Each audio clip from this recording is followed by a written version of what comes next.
Hello everyone, welcome back to the channel GATE PYQ की series बहुत जोर शोर से चल रही है। पुराने लेक्चर्स नहीं देखें, जरूर जाकर देख लीजिएगा, अच्छे क्वेश्चन मिस नहीं होने चाहिए। और ये लेक्चर नंबर 43 है। अगर हम इसकी बात करते हैं, लेक्चर नंबर 43 है हमारा। पहले क्वेश्चन की तरफ चलते हैं। So first question is a reservoir with a live storage of 300 million cubic metre. तो वॉल्यूम मुझे कितना दे रखा है, वॉल्यूम की बात करूं तो वॉल्यूम बोल रहा है कि 300 मिलियन क्यूबिक मीटर है। Irrigates 40,000 hectare. तो हमारा 40,000 हेक्टेयर का एरिया है of a crop with two fillings of the reservoir. तो टू फिलिंग्स रिजर्वॉयर में टू फिलिंग्स के लिए बेसिकली अगर हम बात करते हैं तो यहाँ पर हमें क्या करना पड़ेगा, वॉल्यूम को 2 से मल्टीप्लाई करना पड़ेगा, क्योंकि two fillings of the reservoir के लिए पूछ रहा है। तो यहाँ पर ये जो हमारी ट्रिकी लाइन है, इसको समझना था। वेल आगे बढ़ते हैं। क्वेश्चन कह रहा है if the base period of the crop is. तो बेस पीरियड हमें दे रखा है 120 days. The duty of this crop, तो हमें ड्यूटी फाइंड करना है इन हेक्टेयर पर क्यूबिक में।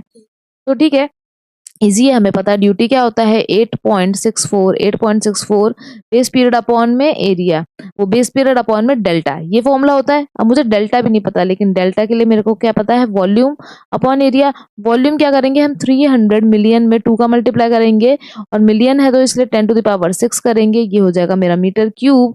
2 का मल्टीप्लाई क्यों किया, क्योंकि 2 फिलिंग्स ऑफ द रिजर्वर करना है। एरिया की बात करते हैं हेक्टेयर्स में, 40,000 हेक्टेयर्स है। हेक्टेयर्स को जब हम मल्टीप्लाई करेंगे 10⁴ हो जाएगा, ये हो जाएगा मीटर स्क्वायर। तो यहाँ से जीरो को कैंसिल करने का सिलसिला चालू करते हैं। तो अगर बेसिकली बात करें तो यहाँ पे 2 0 और 6, तो ये 6 0 ये ऐसी कैंसिल हो गई, 2 0 इससे कैंसिल हो गई, तो ऊपर बच रहा है मेरा 6, नीचे है मेरा 4, और ये हो जाएगा मेरा 3/2। इसको जब सॉल्व करेंगे तो यहाँ से पूरी यूनिट कैंसिल हो गई, 1.5 मीटर। मुझे डेल्टा की वैल्यू मिल गई 1.5 मीटर। हम इसको वैल्यू को पुट कर सकते हैं, तो यहाँ आ जाएगा 8.64 मल्टीप्लाई बाय 120 अपॉन में 1.5। इसका डेसिमल किया ऊपर, ये ऊपर गया, 2 डेसिमल यहाँ से हटाए तो ये दोनों जीरो कैंसिल। अब अगर 3 की टेबल से कैंसिल करें तो ये हो जाएगा 4, ये हो जाएगा 5। और अगर मैं यहाँ पे देखूँ तो 864 मल्टीप्लाई बाय 0.8 हो जाएगा, क्योंकि 4/5 क्या होता है, 0.8। इसको मल्टीप्लाई कर लेते हैं। तो हम इसको अगर मल्टीप्लाई करेंगे 8 से तो ये हो जाएगा 8 4 जा 32 को 3 कैरी, 48 49 50 51 5 कैरी हो जाएगा, और ये 8 8 जा 64, 64 में 4 प्लस करेंगे तो 68, और 5 करेंगे तो 69। और यहाँ पर आपको दिख रहा है एक डेसिमल है, तो ये पॉइंट हो जाएगा। तो बेसिकली मेरा आ रहा है 691.2 और मेरी यूनिट क्या हो जाएगी, hectare per metre cube. Hectare per metre cube या क्यूबिक मीटर। ये मेरी ड्यूटी आ गई, और वैल्यू हमारी बिल्कुल सही है, तो इसको राउंड ऑफ करने की जरूरत नहीं है। 691.2 हेक्टेयर पर मीटर क्यूब पहले क्वेश्चन का आंसर है। वेल नेक्स्ट क्वेश्चन की तरफ चलते हैं। नेक्स्ट क्वेश्चन हमारा हाईवे इंजीनियरिंग से है। तो क्वेश्चन कह रहा था stopping sight distance for a level highway is 140 metre for the design speed of 90 kilometre per hour. Stopping sight distance दे रखा है लेवल हाईवे के लिए 140 मीटर। तो एसएसडी की वैल्यू है मेरी, एसएसडी की वैल्यू है 140 मीटर। ठीक है, आगे बढ़ते हैं। For the design speed, speed की वैल्यू दे रखी है मुझे 90 किलोमीटर पर आवर। आगे बोल रहा है the acceleration due to gravity, acceleration due to gravity and deceleration rate are 9.81 metre per second square और 3.5 मीटर पर सेकंड स्क्वायर। ठीक है, तो एक्सलरेशन और डी एक्सलरेशन रेट दे रखा है।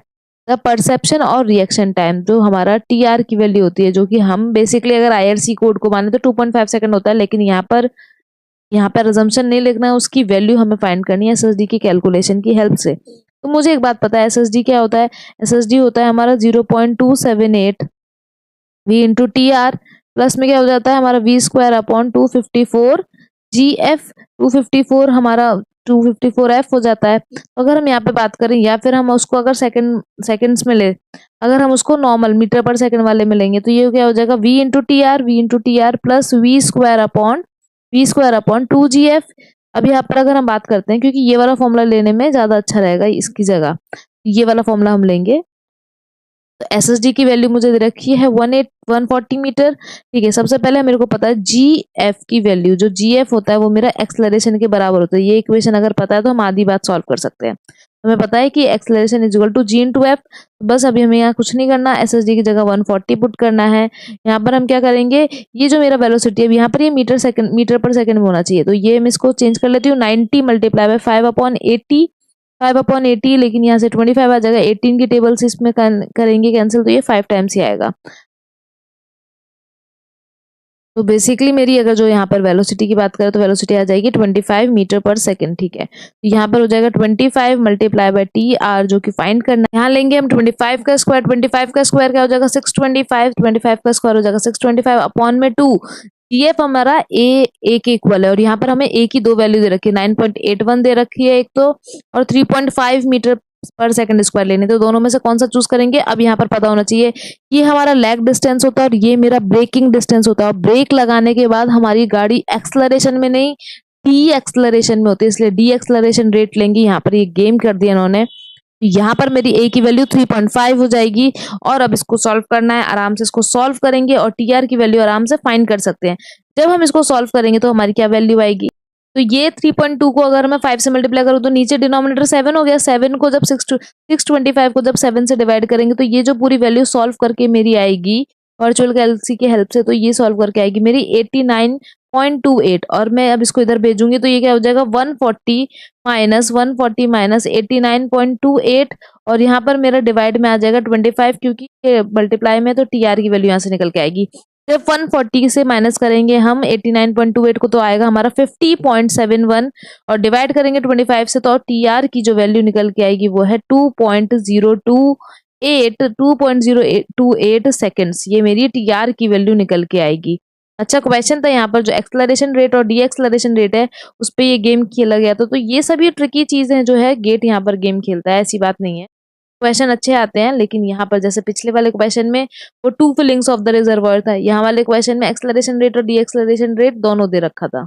ये भी एक बेहतरीन लेवल का क्वेश्चन है। क्वेश्चन कह रहा है आप propped cantilever X and Y, आप देख सकते हो फिगर में, with an internal hinge at the middle. तो इंटरनल हिंज का मतलब बढ़िया है कि हमें जो बेंडिंग मोमेंट है यहाँ पर इसको 0 कर देंगे हम हिंज पर, ठीक है। इस carrying a uniformly distributed load, तो यूडीएल की वैल्यू हमें दे रखी है 10 kilometre per metre cube, metre 10 kilo newton per metre, as shown in the figure. The vertical reaction at the X, तो एक्स पर वर्टिकल रिएक्शन निकालना है, ठीक। वी एक्स की वैल्यू निकालनी है। सबसे पहले अगर मैं बात करूं पता है V X plus V Y, V X plus V Y क्या हो जाएगा, इसको मैं पॉइंट लोड में अगर चेंज करूं तो ये हो जाएगा मेरा 10 मल्टीप्लाई बाय 4, तो ये हो जाएगा एक इक्वेशन आएगी 40 किलो न्यूटन। पहली इक्वेशन तो यही हो गई मेरी। दूसरी इक्वेशन क्या है, मैं अगर इसको बेंडिंग मोमेंट को 0 कर दूं, बेंडिंग मोमेंट को अगर मैं 0 करूंगी तो एक डायरेक्शन से ले लेती हूँ, जैसे आर वाई से ले लेते हैं, क्योंकि ये वी वाई से ले लेते हैं। अगर वी वाई से ले लेंगे तो वी वाई की वैल्यू निकल जाएगी। यहाँ से हम एक इस डायरेक्शन में लेते हैं वाई की वजह से। तो bending moment at hinge, bending moment at hinge equals to 0।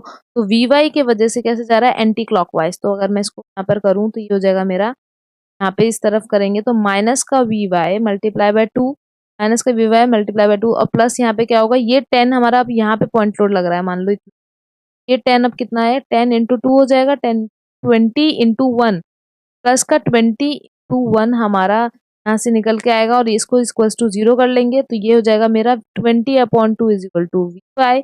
मेरा 10 वैल्यू निकल के आ गई है वी वाई की, तो 10 किलो न्यूटन मेरे वी वाई की वैल्यू निकल के आई है। और यहाँ पे जब मैं पुट करूंगी तो वी एक्स कितना हो जाएगा मेरा 40 minus 10 will be equals to 30 kilo newton. 30 kilo newton जो है वो रिएक्शन है हमारे एक्स पे। ये सारे क्वेश्चन जो है ये सारे गेट के एग्जाम के क्वेश्चन है, और अगर आप देखो तो इस तरीके के क्वेश्चन ढूंढने हैं आपको, और जो ट्रिक पार्ट है उसको समझना है, तो बस एक्यूरेसी का गेम है। वरना बहुत सारे ऐसे क्वेश्चन आते हैं जिसमें आप अच्छी रैंक और अच्छे नंबर स्कोर कर सकते हो।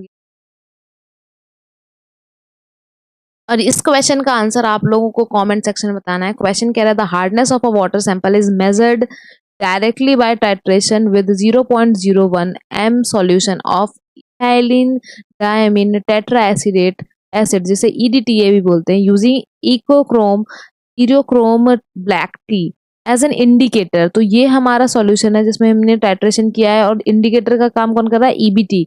EBT reacts with the and forms complexes and divalent metallic cation present in the water during titration. EDTA replaces EBT, वो इसको रिप्लेस करता है और एक कॉम्प्लेक्स बनाता है। When the replacement of EBT is complete at the end point of the titration, the color of the solution change from blue to colorless, wine red to blue, blue green to reddish brown या reddish brown to pinkish yellow। इसमें से कौन सा colour क्या होता है, जरा ये कमेंट सेक्शन में बताइए। हम इस क्वेश्चन को अच्छे से नेक्स्ट लेक्चर में डिस्कस करेंगे। आई होप आप ये लेक्चर किसी एक सिविल इंजीनियरिंग एस्पिरेंट के संग जरूर शेयर करेंगे। अपना वैल्यूएबल फीडबैक देना मत भूलिएगा। Thank you so much for watching. Like and subscribe our channel.